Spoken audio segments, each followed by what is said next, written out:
La politique, c'est un monde avec ses codes et ses règles. Si une personne décide de rentrer dans le monde de la politique, il ne peut pas réussir s'il n'est pas à l'image de la politique, s'il ne manifeste pas le caractère d'un politicien. Comme dirait François Hollande, ancien président français, on ne peut pas aller loin dans la politique sans passer par la franc-maçonnerie. Il avait dit ça devant quelqu'un qui le filmait. Il le disait clairement, il disait de toute manière, pour aller loin dans la politique, il faut obligatoirement passer par la franc-maçonnerie. Et imaginez-vous, vraiment, c'est dire. Jésus, par exemple, son monde était le créateur et sa représentation. Alors, il a manifesté le comportement qui correspond à son Dieu et manifesté son caractère. Il n'aurait pas pu faire ce qu'il a fait en reflétant le monde de la politique. La question est, quel monde nous gouverne? Celui de Jésus ou celui de la politique ou celui du football ou celui du poker ou celui d'un sport quelconque, etc. Quel monde nous inspire? Comme je vous ai dit, le monde qui nous inspire, c'est souvent celui où on consacre notre pensée, notre cœur et notre âme. Il y en a qui sont à fond, par exemple, dans la pêche. Ils pensent pêche, ils pensent, ils consacrent énormément de temps à la pêche, etc. C'est un monde en part entière, avec ses codes, ses lois et ses principes, comme je vous ai expliqué dans les précédentes vidéos.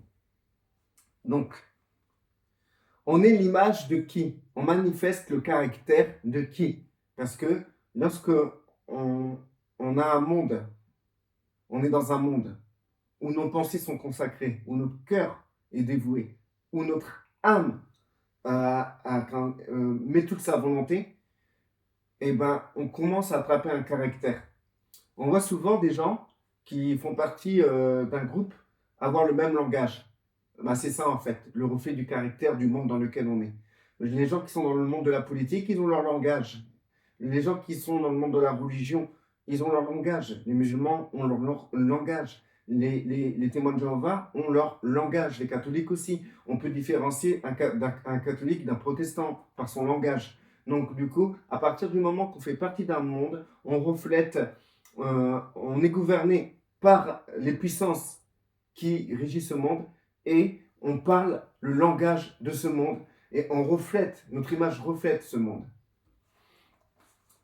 Alors, on dit qu'on a pour maître Jésus, mais on a la discipline d'un politicien. On se préoccupe trop des choses de notre société parce qu'on a peur. Alors, en cherchant la profondeur de ces systèmes, on en devient la représentation. Donc, je donne un exemple. Par exemple, moi, il n'y a pas longtemps, je m'inquiétais énormément pour Gaza. C'était effrayant ce qui se passait et j'ai mis toutes mes pensées dans ça. Et du coup, je me suis fait le représentant de Gaza. Je défendais la cause palestinienne. Dans mes publications, je parlais que de Gaza. Partout où j'allais, je parlais de ce qui se passe à Gaza. Je n'arrivais pas à parler d'autre chose que ça, tellement que ça me hantait. C'était dans l'âme, dans mon âme. Et donc, du coup, j'étais j'étais pris par ce monde de la guerre et j'en étais le représentant. Partout où j'allais, je parlais de ça. Au lieu de parler de Jésus, au lieu de m'inquiéter des affaires de Jésus. Donc, si Jésus, en son temps, se serait inquiété des affaires politiques, sociales et économiques de son peuple, il serait devenu ministre ou élu pour un poste. Voilà. En gros, Jésus s'est inquiété des affaires de son père et il a eu un royaume. Si ce serait inquiété des affaires de son peuple, peut-être il aurait eu un poste élevé dans sa société. Mais malgré la circonstance politique difficile qui l'entourait, il a tout simplement manifesté le caractère du Créateur et a été l'image visible du Dieu invisible en allant de lieu en lieu guérissant et délivrant ceux qui sont sous l'emprise du mal.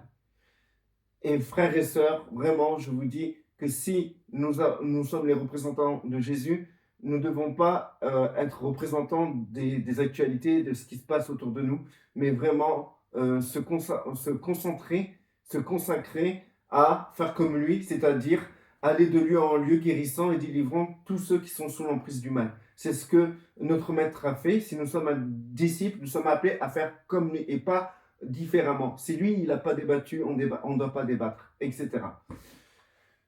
Alors, aujourd'hui, notre préoccupation est déviante.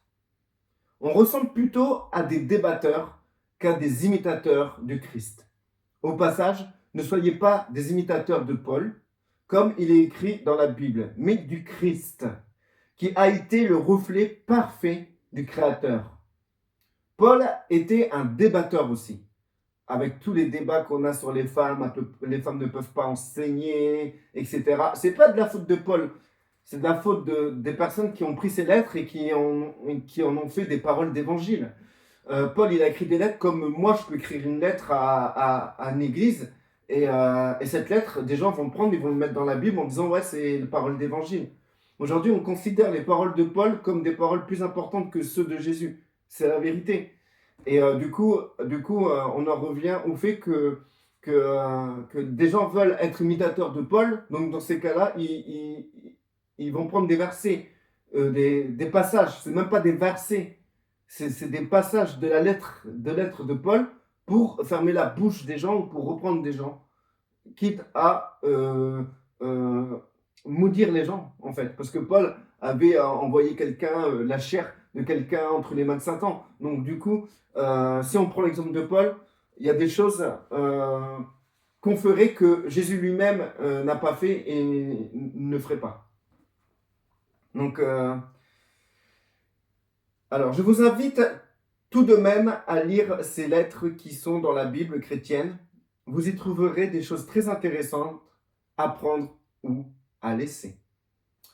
Bon, je disais qu'on ressemble plutôt à des débatteurs qu'à des imitateurs du Christ.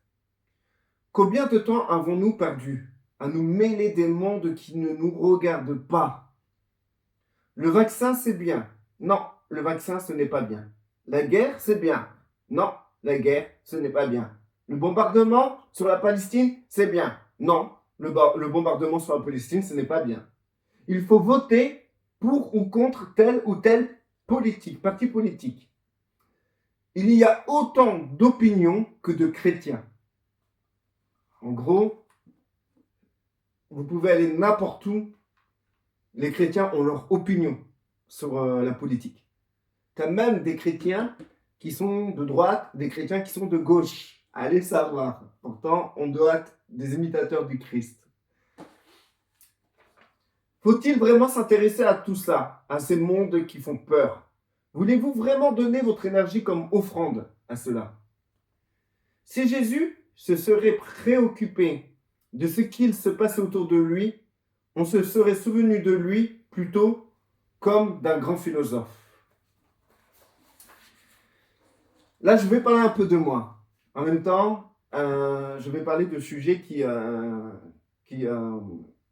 me concernent par rapport à des choix que j'ai faits dans le passé et par rapport aux changements actuels qui s'opèrent en moi. Je suis tombé dans le piège. J'ai voulu m'intéresser à mon environnement. Le résultat fut que je me suis fait vacciner 2 fois. Je vois les non-vaccinés arriver pour faire leur malin. Moi, je ne suis pas vacciné. Oui, mais tu as d'autres défauts. Pourquoi j'en suis arrivé à avoir peur alors que je crois au même Dieu que Jésus? Ce fut pour moi le commencement d'un grand changement. C'est vrai en vérité. Je ne crois pas que Jésus-Christ, premièrement, Jésus-Christ ne se serait pas inquiété de l'actualité ni d'un virus, et encore moins d'un vaccin. À force de regarder autour de moi les mondes de la peur, de la guerre, de la peur du virus, de la peur de perdre mes enfants, de la peur de mourir en laissant mes enfants, j'ai fini par manifester l'identité de ces mondes. Ces mondes sont devenus mes dieux. C'est à eux que je vouais un culte par mes pensées. Voilà. Au lieu de penser au Créateur, à sa bienveillance, à sa force, à son amour et à son plan, et à chercher à ressembler le plus possible à Christ, parce que on sait très bien que Christ a plu au Créateur, et donc l'objectif, c'est de lui ressembler pour plaire au Créateur. Pourquoi chercher à plaire au Créateur? En prenant un autre exemple, en sachant que l'exemple du Christ, ça marche. Ça a plu au Créateur. Donc du coup, au lieu de penser à tout ça, j'ai plutôt pensé à tout ce qui se passe autour de moi. Mes pensées étaient consacrées à ça. Et donc du coup, je vouais mes pensées à ça. Et là où tu voues tes pensées, c'est un peu comme si tu adorais, comment dire, ce que tu voues en pensée. C'est comme si tu adorais cela comme un Dieu, en fait. Même en ayant compris tout ça, aujourd'hui, je me retrouve encore encerclé par plusieurs mondes médiatiques qui tétillent ma peur. Voilà, aujourd'hui, j'en suis arrivé à avoir peur encore de ce qui se passe autour de moi, et je travaille ça. Je travaille ça dans ma vie, et pour moi, travailler la chair, je le dirai plus loin, c'est exactement, premièrement, dans la base, travailler cela. Qui dit peur dit que toute notre attention est tournée vers ça. C'est enfreindre les deux plus beaux commandements de Jésus. Les deux uniques d'ailleurs. Matthieu 22, 37 à 39. Jésus lui répondit, tu aimeras le Seigneur ton Dieu. Tu aimeras, pas tu adoreras. Tu aimeras le Seigneur ton Dieu de tout ton cœur, de toute ton âme et de toute ta pensée. C'est le premier et le plus grand commandement. Et voici le second qui lui est semblable. C'est-à-dire que c'est le même niveau. Tu aimeras ton prochain comme toi-même. Comment puis-je aimer Dieu, mon Seigneur, alors que mon cœur était dans l'inquiétude, mon âme dans la peur, et mes pensées tournées vers les effrayantes actualités? Et le deuxième commandement, semblable au premier, concerne mon prochain. En ce temps de crise, je le vois plutôt comme un ennemi. En plus, il ne pense pas comme moi. Je suis plus méfiant qu'aimant envers lui qui aime comme moi débattre pour prédire un avenir plus sombre que le présent. Oui, nous aimons nous projeter dans l'avenir. Pourquoi on fait ça? Parce qu'on a peur. On a peur. Donc, on essaye de comprendre les médias, on essaie de comprendre l'actualité, on essaie de comprendre les données qu'on a la possibilité d'avoir sur ce qui se passe dans notre environnement pour pouvoir faire des calculs et prédire un avenir imaginaire. Voilà. Donc, comment je peux dire que j'aime Dieu de tout mon cœur, de toute mon âme, de toute ma pensée, en sachant que chacun de mes organes là était consacré à la peur? Je vous avoue que j'ai peur car j'ai des enfants. Et je ne veux pas qu'ils finissent massacrés comme les enfants juifs dans les camps de concentration. Pourquoi je dis ça? Parce que moi je me dis, mais l'homme a réussi à être méchant à tel point qu'ils ont massacré des familles et des enfants dans des camps de concentration. Et quand on voit comment un pays peut être bombardé et un grand nombre d'enfants qui peuvent mourir aussi vite, et je me dis que en fait, pourquoi ça arrive à toutes ces personnes, pourquoi ça ne m'arriverait pas en gros? D'ailleurs, je le dis là, mon cerveau bienveillant qu'il est, se dit que si c'est déjà arrivé que des êtres humains agissent comme des monstres, pourquoi cela ne nous arriverait pas? Alors j'ai peur de la guerre. Si des personnes qui croient en Dieu sont mortes du virus, pourquoi pas moi, qui n'est pas mieux qu'eux? Alors je me vaccine. Si l'extrême droite passe, mes enfants métis seront vus comme des parasites à qui on donne l'honneur d'être dans un pays de blancs. Alors, je vais aller voter. Le système nous maintient tous je répète, le système nous maintient tous d'une manière ou d'une autre. Notre Dieu, c'est ce qui nous entoure. C'est-à-dire notre Dieu, c'est les événements qui nous entourent. Parce que notre pensée est consacrée à ça, notre cœur est consacré à ça, notre âme est consacrée à ça. Donc c'est ce qui nous entoure, on donne à ce qui nous entoure, on donne nos organes, cœur, cerveau, âme, à ce qui nous entoure au lieu de le donner à Dieu. On est disciples des actualités et non de Jésus. On reflète ce que les informations nous imposent. On se fait l'image de l'inquiétude collective. Parce que partout où on va, même quand on rejoint des frères, des sœurs, eh ben on parle de ce qui se passe dans le monde. Et on s'inquiète, d'une manière collective. On va vers Jésus, non pour dire, Jésus, je veux faire comme toi, resplendir la lumière du Père au milieu du chaos. Mais on vient vers lui pour lui demander, devons-nous payer la peau à César?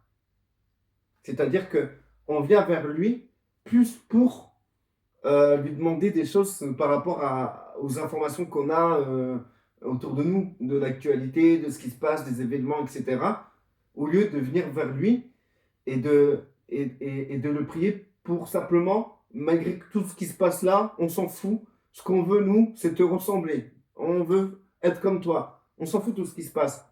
Hitler peut revenir, on s'en fout. Nous, on veut être comme toi, point à la ligne, c'est ça qu'on veut.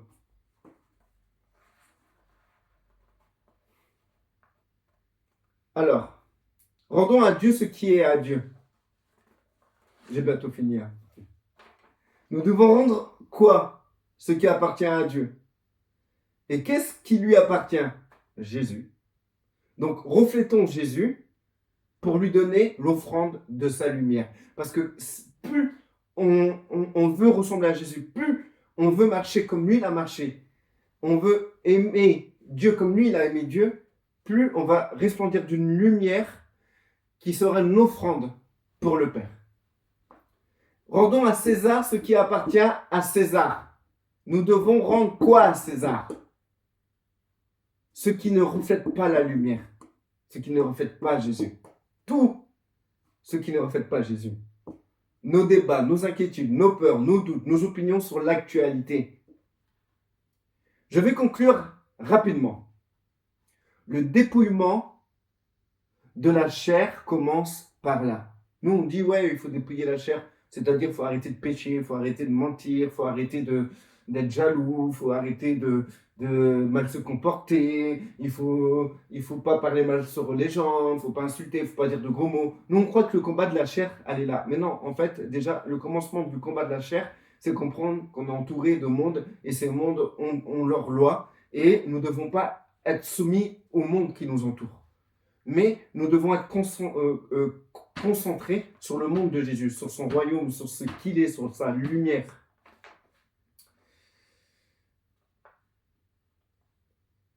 Du coup, ne plus avoir peur, laisser le monde évoluer comme il veut.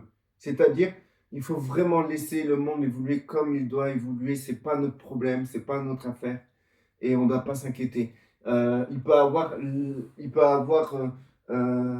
la guerre, même s'il y a la guerre qui arrive en France là, eh ben, on ne doit pas s'inquiéter de la guerre, mais plutôt se concentrer sur Jésus, se concentrer sur le Père, parce que c'est lui. Notre but, c'est de ressembler à Jésus même au milieu de la guerre. Et Jésus, lorsqu'il est venu sur terre, les Romains avaient envahi son territoire. Ils étaient occupés, et les Romains occupaient le territoire de Jésus. Et du coup, lui, quand il est venu à Jérusalem, tout ça, il ne s'inquiétait pas des Romains qui occupaient le territoire, des injustices qu'il y avait.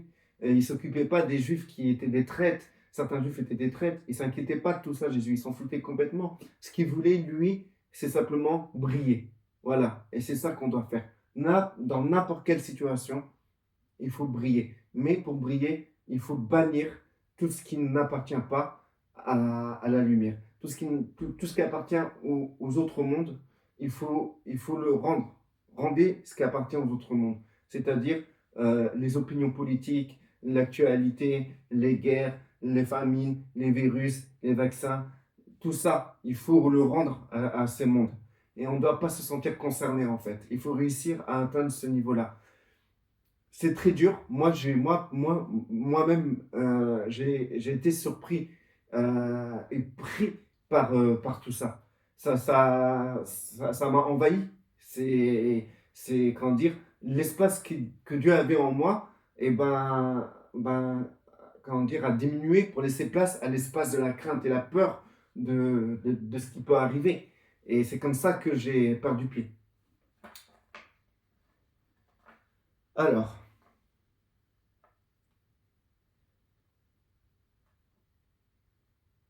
j'en étais là.